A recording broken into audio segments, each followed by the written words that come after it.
coming in. We'll give maybe a minute for everyone to settle in and let the audience and participants come in.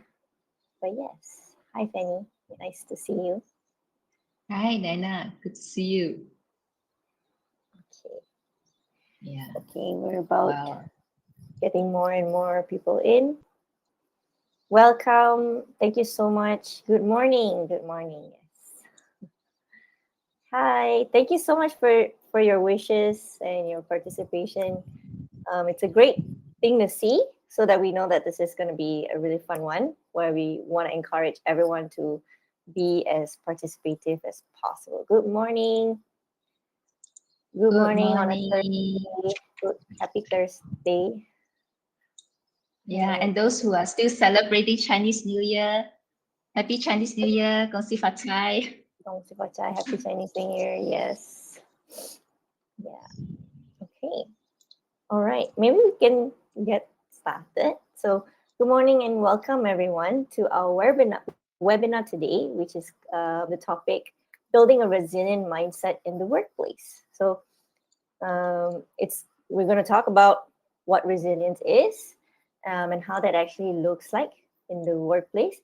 What are some issues that might come up when we're trying to be a bit more resilient, and some of the strategies that we can implement as we embark on this journey of building our resilience as an employee, as a manager, as a leader, um, or whatever it is, even as a freelancer or doing your own type of work that you want to do. So essentially, how do we build a more resilient mindset in the workplace that you are at?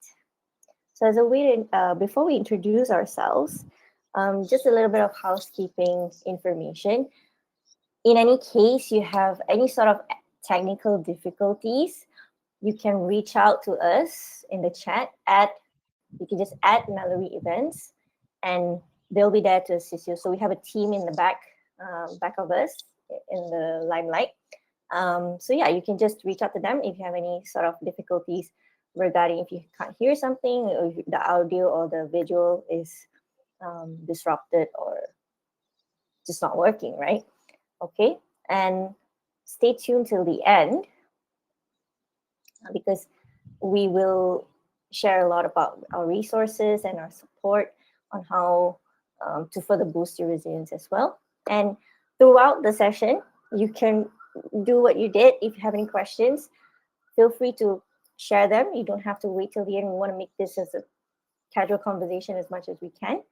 And we want to include you as the audience as well and the participants to have a really meaningful and fruitful conversation about resilience and in the workplace. So, and also, if you feel uncomfortable to kind of ask certain questions because it's a bit personal or sensitive, it's okay. You can add either myself, my name is Diana, at Diana, or you can add Fennie if you want to, what do you call it?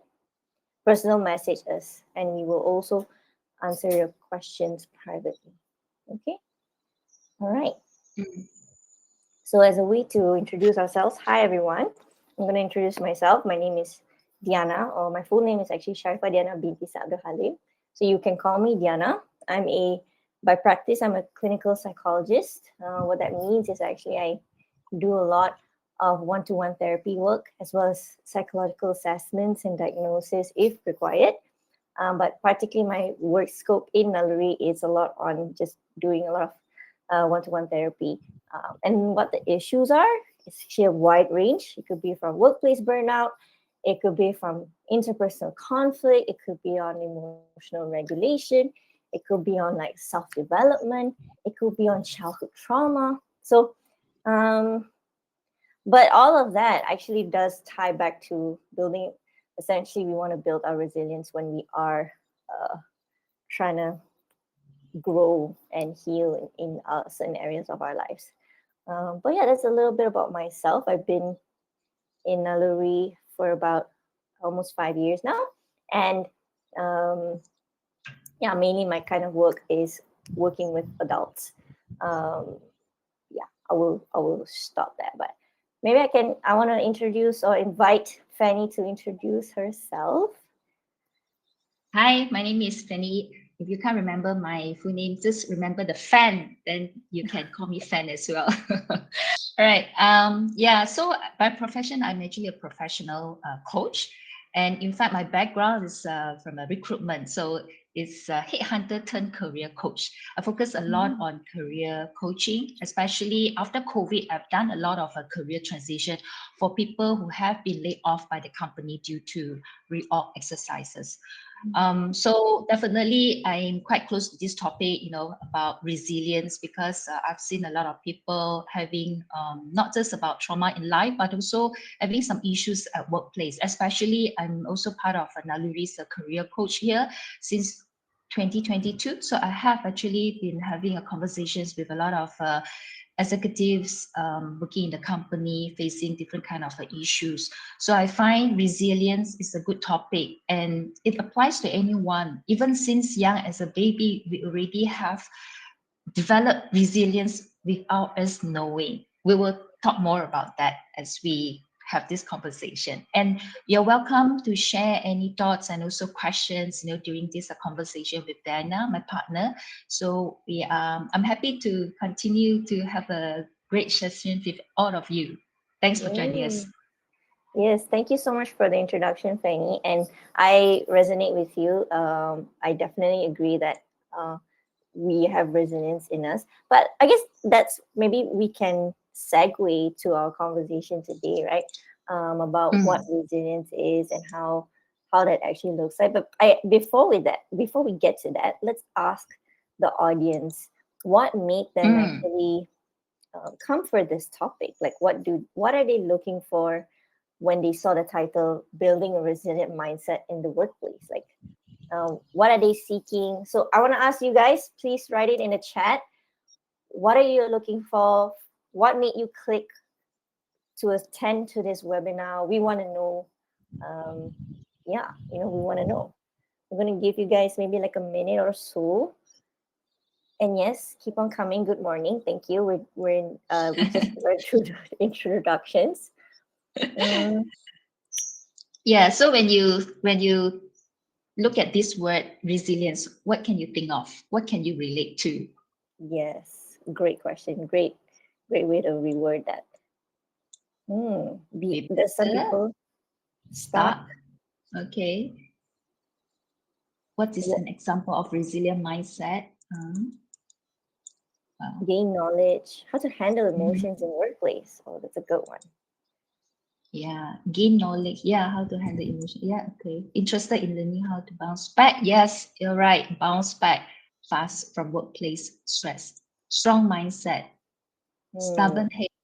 Interesting. Be more resilient. Okay. Consistency. Yep. Persistency. True. Need Need to to build build tolerance. tolerance against difficult people in the corporate world. Yep. Yep. Ability to leave the work stress at work and not to bring it home. Yep. Setting the boundaries. Adapt to Yes. a change, firm, how to manage toxic work environment. Yep. The changes are happening faster than planned. Need to be able to adapt with a positive mindset than being left behind. Yes, very true. Work-life balance. Yep. Keep highly motivated when facing challenges. Yes. Mhm. Do you motivate yourself? Yeah. Bounce back. Yep. Crossroad. Being able to weather stressful times at work. To be able to manage my mind. Wow. Okay. I think we will not be able to continue if we read all these messages. Yeah, you're right. I think I have gotten some keywords, mindset, stress, right? Bounce back, yeah, Mm. consistency, okay, and also work-life balance, yeah, motivation, yeah, Yeah. Career direction, endurance. But yeah, I mean, yeah. I want to know from your perspective, Fanny, like what does resilience mean? Like, yeah. I always see resilient, as like a ball. I'm Mm. sure some of us might have been into these pickleball games these days. Yeah. Okay. So Yeah. if you can relate to that, when you hit the ball, what happened to the ball? Bounces back. Yes. The harder you hit, what happened to the ball? The harder you hit, the harder it bounces. Yes, that's right.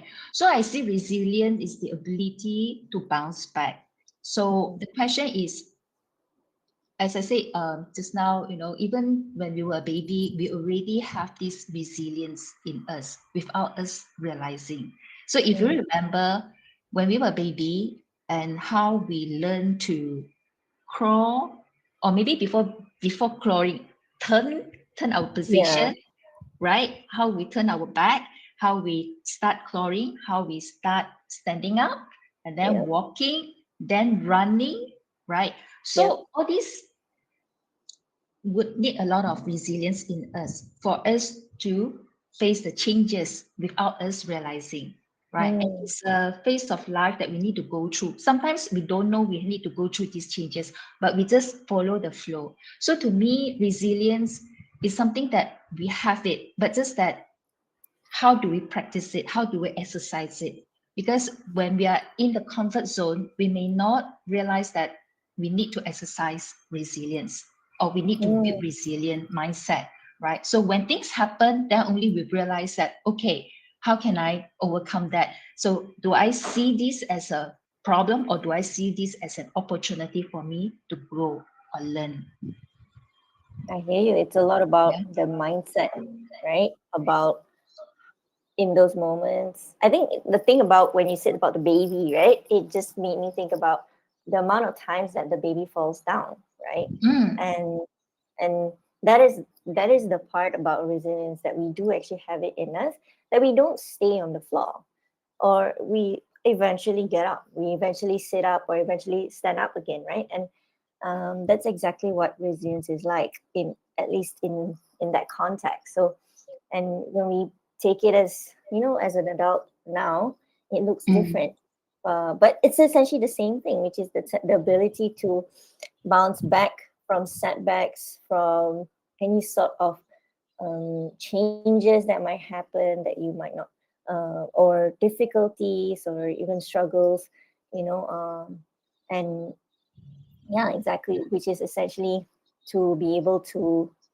um, like, the more what you said about being in the comfort zone, like the more uncomfortable you are, the more you're practicing a form of resilience to be able to breathe through, or like brave through the journey of being uncomfortable and yeah. staying through the cause, right? Yeah. Yeah, which is a great great beautiful way to see it, but I wonder, um how, like, because this is resilience in general, and we talked Mm, about in life, as a whole. I wanted to know, like, how does resilience actually look like in the workplace? mm. So that would really relates to what kind of issues the people will face in the workplace. Mm. So as I mentioned, I focus now a lot on career transition, and especially those people who have been working with the company for many years, and sometimes the only employer they've been with. And one day they just receive the news that the company is going through changes and their position is no longer required. Mm. So how would they feel? They would feel disasters. It's like, okay, what happened to me? And then is this because of my performance? And would I be able to find a job moving forward? So if someone who has a strong resilient mindset, they will see that, okay, maybe it's time for me to change career or change industry or do something new or something differently that I've not have the opportunity to do before, right? But if someone who it's very weak and they will see this as a very painful experience, they may not be able to get up like the baby. Mm. So again, I just want to use back the baby analogy. As I mean, so as parent, right? There are few types of parents. I've seen when the baby fall, some parents will quickly go and carry the baby up. And some parents would say, okay, would tell the baby, okay, you can get up by yourself. You learn. I'm talking about the toddler. I'm not really of infant, Yeah. but that's when they will build their confidence Mm. to be motivated to get up because they need to go through that. And if we face any challenges at work and we just kind of like tell ourselves, I don't know how to face it, I can't do it, a lot of self-limiting beliefs, that would be the barrier as well. Yeah. So again, it's about the mindset. So what do you tell yourself when things happen to you? When you have a difficult boss, right? When you have difficult colleagues or difficult clients that you need to deal with. So how do you have the conversations with them? What would you tell yourself? Mm. I hear So you. So go ahead. yeah. No, I mean it takes the courage, right? It takes a Yeah. lot of courage because you have to tell yourself. So which I will also talk about the connection part because some people will say, okay, yeah, so meaning we need to build a relationship with colleagues, we have a good connections with them. So when things happen, we have someone to talk to, right? But I Mm. also looking at connecting to ourselves. Remember, I said about the self limiting beliefs because it's all from our mindset, right? So when we talk to others, yes, maybe there's way for us to vent out, to express, but sometimes it's also about us. How do we see ourselves? If we are able to connect with our inner self to build that confidence, the courage, if any changes, any challenges that may come, you know what you can do about it. Instead of looking for help, you actually cultivate a drive from within yourself to move forward. Does it make sense, Dana? It does. Actually, the term that pops in my mind is this term called self efficacy, which is the ability for you to rely on yourself and trust yourself, and be able to comfort yourself and know how to support yourself. And you're so spot on the fact that it's about connection, connecting with yourself. Because in order for you to build resilience, in order for you to build that sense of self efficacy, is that you do need to know yourself. And as a way Mm, for you to know yourself, is to listen to yourself, is to tune into yourself, is to check in on yourself, is mm, to care about yourself. So um, it's not, you can't expect, if you've been neglecting yourself and you're here to think like, okay, I can just learn some tips and you know continue on ignoring myself. It's not. mm, You can do so much of all these self-care activities, but if you're not tuning to yourself to say, actually, I don't like this, or maybe I do like this, or this mm, makes me uncomfortable, or this makes me angry, or this makes me sad, if you're not necessarily tuning into your needs and your emotions, it's going to create that disconnect, which makes it even more difficult to stay resilient, because a big part of being resilient is like what you said, is challenging those self-limiting beliefs and actually practicing more on being more mentally flexible. But in order for you to be mentally flexible is to have that awareness, right? That awareness mm, on your emotions, on your what you like, what you don't like, your awareness on yourself of like who you are. And again, it's not it's not something that you know immediately, everything at one go. It's still a journey, but it's an important journey to if you haven't been doing it, it's a good place to start, especially if your biggest motivation is to be more resilient in the workplace. mm. But yeah, that's Yeah. what I was thinking about, that self-efficacy, um, and yeah, with the self-limiting beliefs of what you said. Mm. Yeah. And also, I see a lot of people at the workplace, they like to please others. Yeah. There's another issue as well that they may not have a strong resilience because if you do things to please others, of course, you know your KPI, you know what would be your um, targets that you need to achieve, but pleasing others may not. It may sound like compromising, and make yourself feel down because you are not doing it willingly, but you actually try to accommodate others by giving in. So Mm. then the way you look at yourself, you would not have that self-worth. The self-worth is also very important, back to the self-care, right? So that's why it's good that we connect with ourselves, being genuine, being open, and it's okay for not being okay I sometimes. love And it's that. okay for us to say no.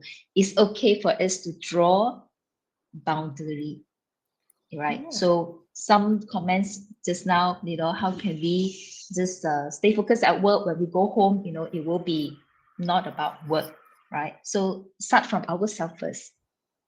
Yeah, yeah. And I'm seeing the chat actually about people pleasing, right? And it's a really Mm, important topic to talk about because um, you're right. It's one of the self-limiting beliefs is that I need to prove my worth, or for me to prove my worth is I need to get this person's validation or approval or affirmation, yep, right? Um, yep. and that can be quite detrimental because it's something that you cannot control.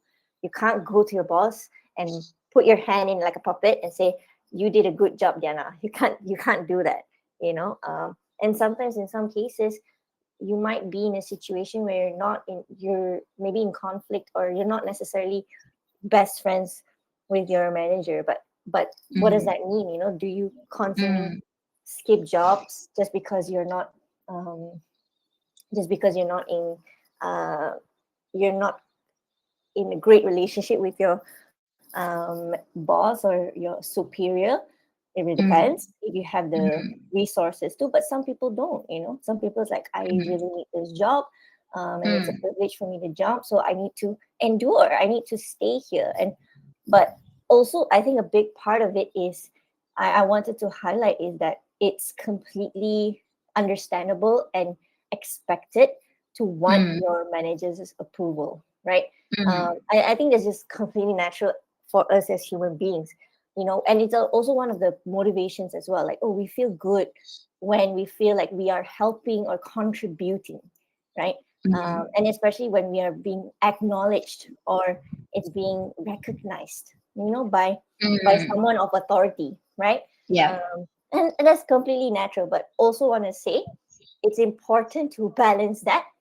That's where people pleasing comes in, where um, you're completely relying on just all these Mm, praises and approval and validation from your superior to fulfill your sense of self-worth and value. yeah. Um, so what I wanted to highlight or conclude about that is just to, as you hear this, or as you go forth, is to it's not to jump from like people pleasing to not caring about what your boss thinks. It's more Mm, coming to a place of like, oh, actually it's normal for me to want my boss's approval, but also I can't rely on it to mm, motivate me or for me to be better. Like, it's a great thing to have. It's something that I would like to have, but it's not something I can rely on for me to move forward. But I don't know. What are your thoughts on that, Fanny? What do you think? yeah, I totally agree. So in my line of work, I have worked with many people who actually mm, are stuck in their position because they find that they are not being recognized and they Mm, are not being visible. But sometimes I find, yes, you may want to connect to the right people so that you can be recognized, but for the right thing that you do, for the right reason, but not being recognized for knowing that person. mm, You get what I mean? I mean, connection is important, but what's more important is what value do you have that you can bring to the table, you can contribute to the organization. So first thing first, having resilient mindset is really to understand yourself. What is your ability? What is your capacity? What is your capability, right? What can you do for the company? What can you do for yourself for growth? So growth mindset is important. And growth mindset is not about just acknowledging what other people ask you to do, but it's more for your own self development, how you can be a better person every day in your own so called your own your own frame rather than in other people's frame of mind, right? So that's about the people pleasing, right? So you really need to know what you want to do in order for you to be able to see things in a positive and in a different manner, that not just motivating yourself but also others. So I saw some comments like too much of accommodating is not good, and also maybe is it's also about the work culture, blame staff rather than management. Yeah, so whatever that is happening outside of us, how much can we manage, how much can we control, but what we can control better is our own mindset. So again, do you see problem as a problem or do you see problem as possibility? I love that. You're already talking about strategies, right? Which is focusing on things you can control, and I guess releasing things you can't control, which is Yes. exactly that I think, and that's easier said than done sometimes, right? Because of multiple factors. Sometimes it's your own beliefs about yourself. If you have a very critical way of thinking about yourself, where you internalize a lot of problems or issues and completely just blame yourself for everything, it's really Mm, difficult to have a rational way of thinking, whether is this actually in my control or not. So an example of that is, if a group work messes up and you say, yeah, it's all my fault because I didn't push them hard enough, or I didn't follow up hard enough, I didn't yeah. try hard enough, and that actually ties back to how we view ourselves and our own beliefs about ourselves and our capabilities, um, Mm, which actually, um, which is why it's so important to address this, to be like, okay, is this a fair way to evaluate about my level of control? Is it really mm, true? Like, if I were to push this person so much and follow up so much, mm, will that actually change anything? you know mm, and I think that's so important, the way you talk to yourself, and the way you yeah the way you talk to yourself and about yourself actually does impact how your resilience at work, right? yeah. If you made if you if you have a belief that you are an imposter, or if you have Mm, a belief that you are unworthy, or that mm, you're not doing your best, or you're not doing whatever you're doing is not enough, any sort of error or mistake that you make is such a detrimental blow, that mm, it's really sometimes it's really difficult to overcome it. That's what mm, resilience is. That is technically low resilience, because mm, if you are someone who is resilient, you're mm, able to evaluate that in a fair way. You're able to bounce back, like how you said with the ball, bounce back faster. But if you have self-limiting beliefs and critical negative beliefs about yourself, your values, about your value and your self-worth, then definitely it will impact mm, your resilience at work, because it's like you would take, because it's a personal attack, you know it's like, oh yeah, I made a mistake, or I made an mm, error. It's just more proof or more evidence that I am not good enough, for example. mm, you know yeah. a lot. That's why it goes back to actually a lot of the work about building resilience on top of Mm, with it's actually with the mindset. How is my mindset, like how do I view about things I can or cannot control?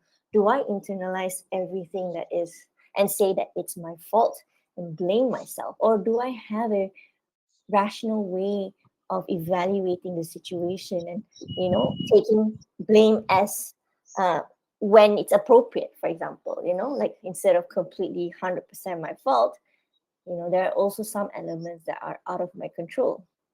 And then it mm, goes to another point. Sorry for like taking some time, but I just wanted to mention one last thing, which is, so a big part about that is when you, like what you said, when you do make mistakes, how do you talk to yourself? How do you view the mistake? Or mm, how do you view those failures? Do you punish yourself? Do you berate yourself? Do you, because that can impact you a lot. It can impact your confidence. It can impact your motivation, because you're gonna be scared. Like, why would I, like, it hurts. You're hurting yourself, and you're gonna be yeah. scared to want to continue or to do more things. So it's like, oh, that's where motivation dips, because there's a bully in your mind saying, ha, see, you did this Mm, error, you're dumb, you're so careless. How can you make such an error? It's a lot of criticality, which, if that's externalized, it's like someone telling you, you suck, you suck, you suck. And then obviously, like, why should I try doing this? I'm just gonna fail, and I don't want yeah. to fail. So I just don't want to do it, and that's Yeah. also really detrimental, right? Because you're limiting yourself from opportunities. That's when you start limiting your growth, because Mm, growth is actually failing, is mm, actually making mistakes. And the big part about it is feeling safe to make mistakes. So safety can be external, but it can also be yeah. internal. Yeah. Yeah. Yeah. So if you have this mindset that I tell you, wherever you go, you won't feel bad if things happen not in your way, or some incident may happen that out of expectations, you will still be able to handle it, right? So knowing yourself, knowing your worth, knowing your value, knowing your purpose would be important. That would tie back to who you see yourself Yeah, is, I right? agree. Yeah. And of course, in the workplace, there are other things that you need to consider as well. When I say looking at ourselves, it doesn't mean that self-centered mindset. That's very different. Self-care and self-centered mindset is very different. Self-centered is more of like selfish, right? Self-serving. Yeah, we are not talking about that. We are talking about knowing yourself, self-awareness, how much you know about yourself. For example, what are the things that will trigger you, and how do you react or respond to that, right? That also would relate to resilience. What Yeah. would be your resilience like? If things happen to you, how do you handle that? Do you react impulsively, or do you respond rationally? Mm. React versus respond. Yeah, that's Yeah. a big part about, that's, I think, a big part about emotional regulation, right? Which ties back to what you said, like building that self-awareness in order for you to be more responsive. Like, those people who you see in your life, maybe there some a crisis happens, or someone Mm, asks them a hard question during a presentation or a board review, whatever you call it, and this person's able to like pause, take their time, and articulate, and you see them so calm and collected, right? Rather mm, than being so reactive, being so reactive, like, I don't know, or like completely silent and things like that. Um, so yeah, it's actually, you're right. It goes down to how do we build that self awareness, so that we can regulate our emotions better. And that's the really biggest key about resilience, because resilience is the emotions that's tied to failure. How do we deal with emotions like disappointment? And mm, disappointment is a tough one, right? Especially when it's self disappointment. Oh, I feel disappointed in myself because I made this error, because I believe I can do better. So it Mm, goes down to exactly to how do you talk to yourself in those moments that you might not necessarily like yourself as much. mm, And one of the tips or one of the strategies I can think of is actually if you find it hard to talk to yourself kindly, is to imagine you're talking to someone you love. Would you yes. talk to your loved one like, oh my god, you made this error, like and it's not just with words, it's also with physical reactions. It can be your Mm, face, it can be like like that disgust, that feeling of like, oh, stay away from me, right? Would you actually behave like that to someone you love, right? Or if you're saying, oh my god, I can't imagine doing that to maybe my partner or my best friend or my loved one or my family, then how come it can be towards yourself, right? mm, So how would you say those kind and compassionate words, supportive and motivating, again, to just remind ourselves, hey, we're humans, mistakes mm, are bound to happen. It's okay to make these mistakes. It's okay to feel mm, disappointed too, you know. And if I permit myself to feel these feelings, and instead of invalidating them or pushing them down or yeah. numbing them out, Suppress. Yeah. suppressing them, yeah, exactly. That because it's Yeah. not helpful, it'll just stay there and just linger, and it will affect your decisions. It will affect your actions, right? Um, Yeah. so Yeah. a lot of the point is permitting yourself to Yeah. feel. Yeah. You Yeah. wanted to say It's something? not, yeah. So, I mean, when you say that, I thought of this, it's not about being tough. It's Mm, also not about endurance, right? Because like you say, it's actually suppressing, and also sometimes when we think that, I mean, a lot of people may think that, okay, resilience is about being tough, mm, it's about able to take on what it's given or what is happening. It's not that. It's actually how you manage that in a way that, yes, I acknowledge, I accept, but what do I do with that so that it will become a better, it will yeah. come a better outcome, right? Yeah. Become stronger, right? Um, so okay, another analogy I have is that, I mean, we all go to gym, right? So if you're a beginner, you will try something like, because you're not used to it.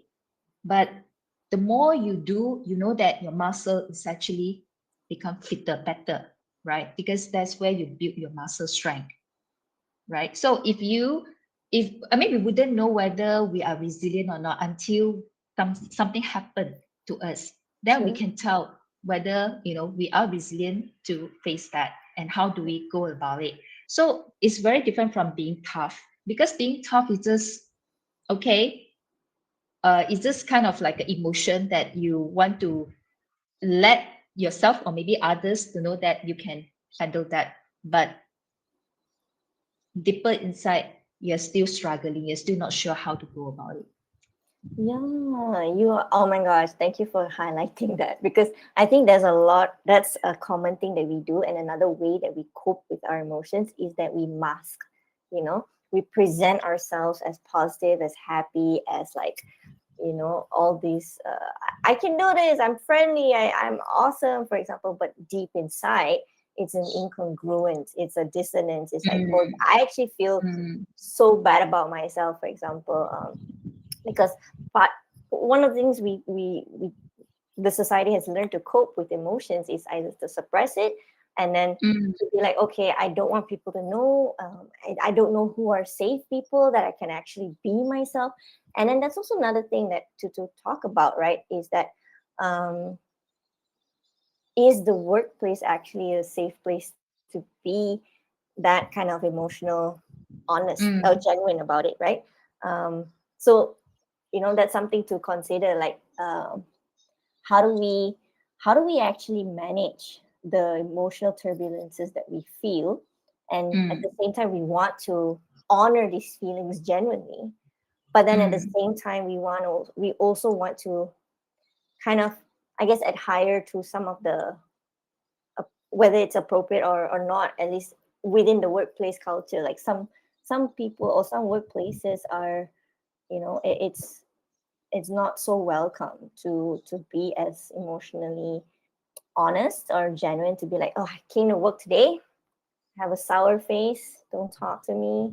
But I still need to talk to her because I need to ask for that report, for example. So it's like, okay, how do I do this? And people come like, don't talk to her, she's in a bad mood. But it makes it, I get, it's a bit of a complex situation right now. Um, yeah, but because we're human, sometimes we do have those moments where we're not feeling our best. But I think the most important thing is to acknowledge that we are trying our best, and Mm, the best looks different every day. mm, Sometimes the best is just to show up. Sometimes the best is doing so many things that I can do, right? And it really, really depends, I think. But I don't know. Do you have any thoughts on that? Um, but before that, sorry, Fanny, hold your thought. yeah. I'm just glancing over the chat because we have a few questions. I think they're really great questions, and also they're related to our topic. Perhaps after you've answered, give your thoughts on this. Maybe we can go to the questions really quickly. What do you think about that? Yeah, sure. Okay, go ahead. So yeah, do you have any thoughts on that? On like emotional balancing your emotions at the workplace. That's kind of the summary of it. Mm.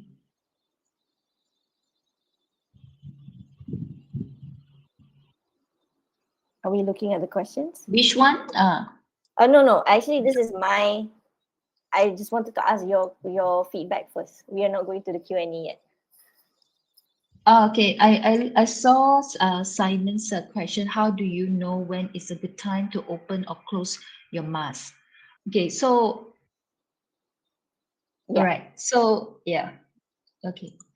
So I just want to ask, first thing first, do you wear masks? Is it necessary for us to wear masks, in the workplace, right? So, and why do you wear masks, right? yeah, So for me, be yourself, right? Be yourself as in genuine, right? And how you want to be treated as how like how you treat others, right? So be honest, be open, be approachable, right? Regardless of the other party, how they see you. Because I think starts from ourselves first, right? Then only, it's just like a cell, when you have a good cell, you'll start spreading, will affect others. So that would also help cultivate a healthy workplace culture, right? So I'm not sure when you say when is a good or time to open or close. For me, back to Diana question just now, you mentioned like if your colleague or your boss, is not in a good mood, but you need to approach her for something, right? So perhaps whatever it is, try not to be affected by her, and also try to understand what she's going through. If she's not in the right mood to talk, don't go and talk to her, right? You know that you will. protect yourself. Mm, So you must know when is the right time to talk to her. And also you also must be aware that whether you are in the right mood to talk to her, just in case that if you get scolding, and how are you going to respond, not react, right? So try not to approach her if she's not in the right mood. Yeah. Um, I have seen people who are very, especially those in sales and marketing, whether they are wearing masks, I'm not sure, but they are very good in the way they present themselves, that you feel comfortable to be with, right? So it's good that you may, I wouldn't say wearing, mask or what, but I would say you must know when it's appropriate to present yourself in a professional way, and when you need to talk to your staff, especially like performance appraisal or review, that's where you need to show the honesty and the genuine, and to to let them know that you are there to support them, while reviewing their performance, but not criticizing or not judging. I think that's very important. So I'm Yeah. not sure I answered your question, Simon. Yeah. And just to, I guess, reiterate whatever Fanny has said, the term that comes to my mind about when approaching a staff or a colleague or a boss or superior that has like turbulent emotions is to have boundaries. It's called emotional boundaries. It's Mm, to focus on protecting yourself. Um, and I really agree with what Fanny said. Sometimes it's to check in on yourself first. Do I have the emotional and mental capacity to handle whatever that this person might come up with? And it's okay if you don't, right? You're human too. And uh, yeah, and then it goes into the question: what if the boss is bad mood every day? So mm, it goes back to the same thing, which is that okay, how do I still have safe, how do I protect myself, and have my emotional boundaries, um, as I interact with this person who's probably emotionally volatile and just not an emotionally safe person, right? So yeah, that's what I would, just to reiterate whatever. Yeah, it goes back to the question that Adam asks. yeah. If my manager is constantly in a bad mood, then when's a good time to approach? How do I anticipate the anger and protect myself emotionally? Um, yeah, part of actually anticipating the anger is that if you are emotionally in tune to yourself, you can kind of be emotionally in tune to others. You can sense, you a bit more aware of actually how anger shows up in others. You can sense these feelings of anger, for example. And how Mm, to protect yourself emotionally is, first things first, some distance is really important. And the mm, mental and the level of control, the mindset part, am I internalizing this person's bad mood as me, as it's my mm, fault, for example? And it's mm, not. Okay. mm, Straight up answer, it's not.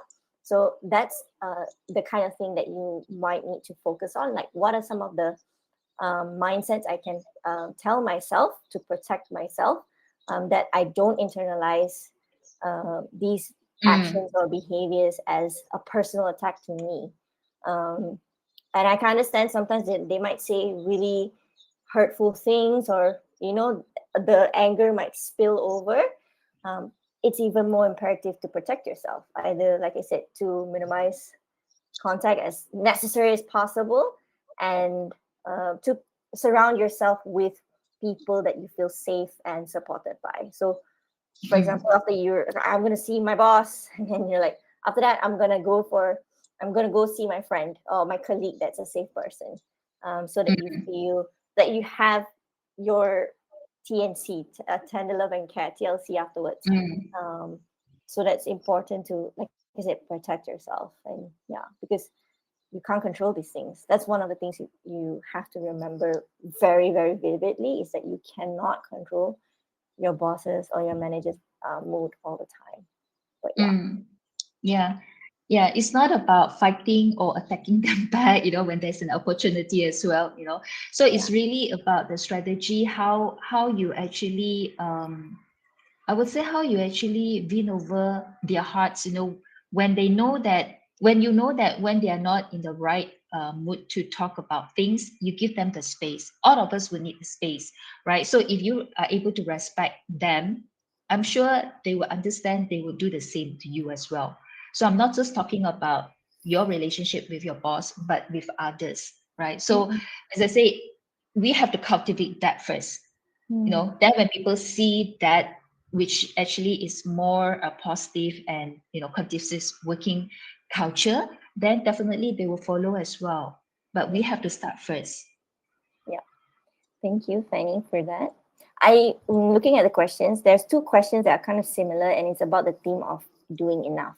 So, Mm, Rina said, "How far can we actually say it's enough to stay resilient? To stay resilient, else it's gonna kill us slowly, which is not good for a long term." And I believe it was Aizuddin who said, "How to measure hard enough?" And there was also another question mm. about, yeah, ASD. resilience. Can Sophia Hassana also Mm. said, can resilience ever become counterproductive, leading to burnout? rather than growth. So I believe these three questions are pretty similar, tying to, am I doing enough? How do I measure what enough Mm. is, and can actually pushing myself to be resilient lead to burnout? What do you think? Okay, one word. The stronger you get, the more you can handle. Oh, I love that. So it's just like it's again, back to this muscle strength analogy. So the more, I mean, lifting heavier weights feels easy, right? Over the time, you keep practicing it. Start from, the beginner stage. Then over the times you keep practicing, it will become better. So as I say, when we were baby, we fall, we get up. We actually didn't learn how to do that, but because of the process of the journey that we've gone through, we learn to be better and stronger. Just like exam, all of us have taken exams before. You don't know what kind of questions will come out. You don't know whether your result will be good or not, but you put in the effort, the process that you have gone through. The outcome is actually related to the process. So I suppose is this is a journey. So how much you know about your boss, how much you know about your colleagues, how much you can do in the workplace, start from yourself. Make sure that you have the right process, right mindset, right framework to cultivate within from yourself. Then start from there. Then you can actually slowly and better, gradually you become you'll be able to handle all this. I hear you. So uh, basically, to build on your the more challenges you take, the more that you can you're building your resilience. Um, and I wanted to talk a little bit about enough, right? Because that's a word I keep reading. uh, the thing about doing enough, or am I doing hard enough, or am I working hard enough? Enough is another thinking trap. It's actually another self-limiting belief, because how do you measure enough? What is enough? It's completely subjective. For example, my savings, I want to reach up to, let's say, 1 million ringgit, okay, and that would be enough. And you ask yourself, would it actually be enough? You know, Mm, that's that's what I mean by sometimes this there's a fallacy with chasing for enough. So yeah. it goes back to, actually, am I feeling fulfilled in the things I'm doing, in the things do I feel like I'm contributing? Do I feel a sense of purpose? Do I feel good about the things I'm doing? And uh, that is when you would know. Oh, like, then the narrative, or the approach of the question is not so much on, am I doing enough? Am I working hard enough? It's more like, oh, I've tried my best and I'm enjoying the things I'm doing, and I'm doing my best. It's a different approach, rather than knowing, okay, what is the limit to enough? Because Mm, you can ask yourself, mm. if you ask me straight up how to measure what is hard enough, it depends on you. What is hard enough? Ask yourself that. What is actually me doing enough? And if you can come up with Sometimes, an answer, great. But if you can't, yeah. But then sometimes we may not know um how much we can take until we hit something, right? yes, true. It goes Yeah. back to what you said. Like, you would only know if you're actually going through difficulties or struggles or adversities to know, okay, this is my limit. Mm, And that's part of experiencing life itself as well. But in terms of, like, providing your sense of, like, work to tie back to your value, to think, oh, am I doing enough? That that question actually, and then answer lies in you. If you are unable to answer what is actually enough, then that's a thought, and that's a rule you might have set for yourself, that is actually a form of self-sabotage, which is actually unhelpful, yeah. because you will constantly feel undeserving. You will constantly feel like you're not enough, and feel putting yourself down, and that will eat up your motivation. uh, so you gotta set that. Yep. You gotta address that lah. What is enough for Yep. me? Okay. Yep. Yep. um I'm looking at the questions again. There was a there's another question about ASD, right? How about people with ASD? I can see them almost not be able to read the room. Do you mind if I answer first? Yes. Okay. So that's because that's how their brain works. They are unable Mm, uh, to read the room. They struggle with folks with ASD will struggle with um, what's the word of social interpretation, right? Social skills and so forth. So mm, a lot of the things about ourselves who are neurotypicals, it's really important to educate ourselves about what ASD is like, especially if you have colleagues or friends who have ASD, right?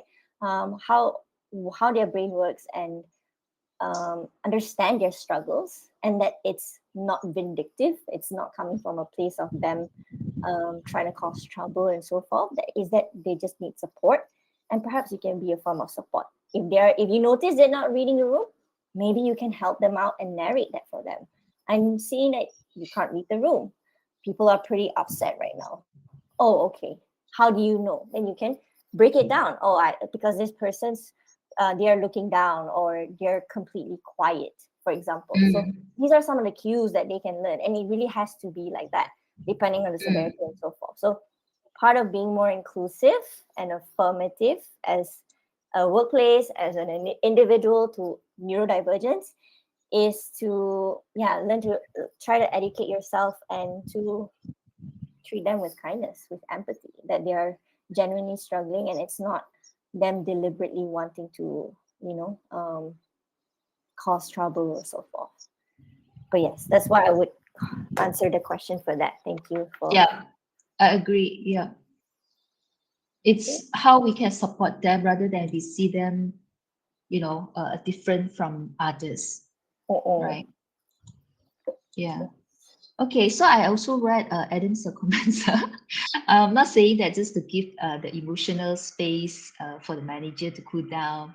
Yeah, I think it's also about if you are going to talk to your manager who is not in a good mood, right? As long as you will not be triggered by the manager, that's fine. Because you do your if you're going if because you need to do your work, to discuss with the manager for advice or for solutions, then yes, you can go ahead. But make sure that be prepared that um, you know, how she may handle the situation. So as long as you will not be trapped into that, that's fine. Yeah, yeah. so that's also about building resilient mindset as well when you deal with difficult people. I'm not asking you to avoid them, right? But understand them. Okay. How I long? Yes, Sorry. then. I saw a comment by Andrian. Sorry if I butchered your name. It's I really like this. In my previous company, we practiced um, management of negative energy by displaying the message. Please take responsibility for the energy you bring into the space in the Mm, office. This quote highlights the importance of being mindful of the energy and attitude we contribute to our environment and impact it can have on others. I agree. I think it's important to be genuine with your emotions, but it's also your responsibility, and you have to be accountable on how you manage your emotions. So it's not okay for you to berate others if you're like struggling with something, but that doesn't mean that you can't be angry about it or disappointed, for example. So yeah. all your emotions are valid. It's just that you have to be responsible in how you manage it and how you express it. Which Mm, actually, sorry, before I pass it back to you, Fanny, there's one last question that I thought that was related to this, which is self-regulating a way to build resilience? If yes, what are the ways we can do to self-regulate when things get overwhelmed? Exactly. Self-regulation is definitely resilience, building resilience, and a way to do it is building awareness, starting by checking in on yourself, asking mm, yourself, how do I feel? How do I feel in my body when I'm noticing differences in myself? Oh, I'm noticing my chest is puffing, or mm, I feel constricted in my throat. Oh, I think I'm feeling a bit angry. So it's actually that's how you self-regulate. You tune into your body, which means you tune into your emotions. You name your emotions. I'm feeling angry, I'm feeling sad, I'm feeling anxious, and you attune to what you need. So as a way Mm. with different emotions, there are different ways. Sometimes it's just to luahkan sebenarnya, to express it and to Express. validate it. Oh, it's okay for me to feel this way. So Yeah. pretty much that is how you do it lah. So I'm here, I'm allowed to be angry, but at the same Mm. time I can also be responsive in a respectful way. I don't have to start fighting or being rude, for example. So but for you Yeah. to do that, for you to be more responsive, is you need to be emotionally attuned. You need to regulate yourself. Yeah, I know you're angry. How about we take some deep breaths? Mm.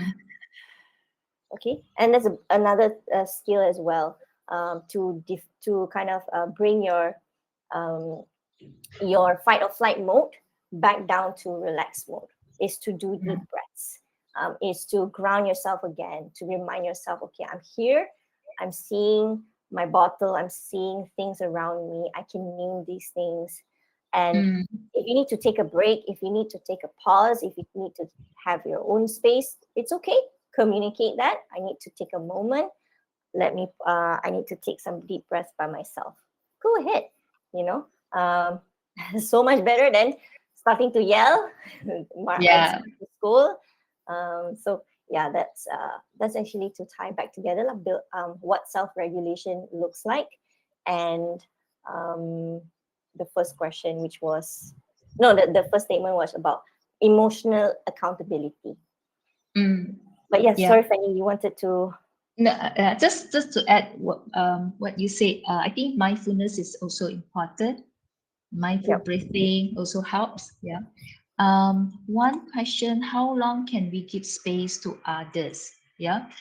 The one, it depends on the context and the relationships. Are you giving space to a colleague, a friend, or a boss? And what is the purpose of that space, right? So if someone needs time to process their emotions, so give them space definitely will help, and check in periodically to show support, right? So it really depends. Yeah. Okay. Okay. Thank you, Fanny, for helping me to helping us to answer that, and also for everyone for their questions. I'm just mindful of time, but as uh, as a way to kind of, we wanted to share a little bit about some of the support and resources we have here in Naluri. Again, like for all of you guys, thank you so much for all your questions and all your comments and your sharings. We really appreciate it, and if we are unable to answer all of them, we want to encourage you to actually reach out to our Naluri coaches, and they are ready to answer you on the chat. But just to share a little bit about what we have actually a Forest of Wellbeing Challenge, which is a great way and a great start for you to build on your emotional awareness and building on your resilience. So you can scan to join now, and you can stand a chance to win some Grab vouchers on this challenge. So it's actually happening I believe, this whole month, almost this whole month. Mm. So Yeah. yeah, do it right now, and you can, get started and kickstart on your journey as well. And on top of that, we also have an emotional well-being assessment. So this is actually one of the ways for you to build your emotional um, intelligence and awareness, which is that you ask yourself, how is my emotional well-being doing? So this is also another great place for you to get started. And if you need more support, if you want one-to-one consultations with myself or with Fenny or with all of our other coaches that we have in Naluri, you can scan here to book. And we also have free 24/7 Naluri text lines if you need any urgent support. They are meant by professional counselors, and also they are 24/7, and it's free. You can reach out to them, and these are the numbers that's associated to the country. And if you don't, if you, like I said, you have questions, you want to read more about this, or you want to chat with our coaches that we have, like myself or like Fanny, for example, you can download the app, or if you don't like to use it on your phone, you can also do it on the website that you can scan here. So yes, we also have a feedback form. We would really appreciate if you guys can fill up, let us know how we did today, because feedback is really, really awesome to know what are things we can bring forward and what are things that we can improve on. But yes, thank you so much, everyone, for today. The really, really meaningful discussion. We're so thankful that for everyone's sharing and knowledge and experience and questions. So yes, and you can also download the slides now if you would like to. But yes, thank you. Thank you.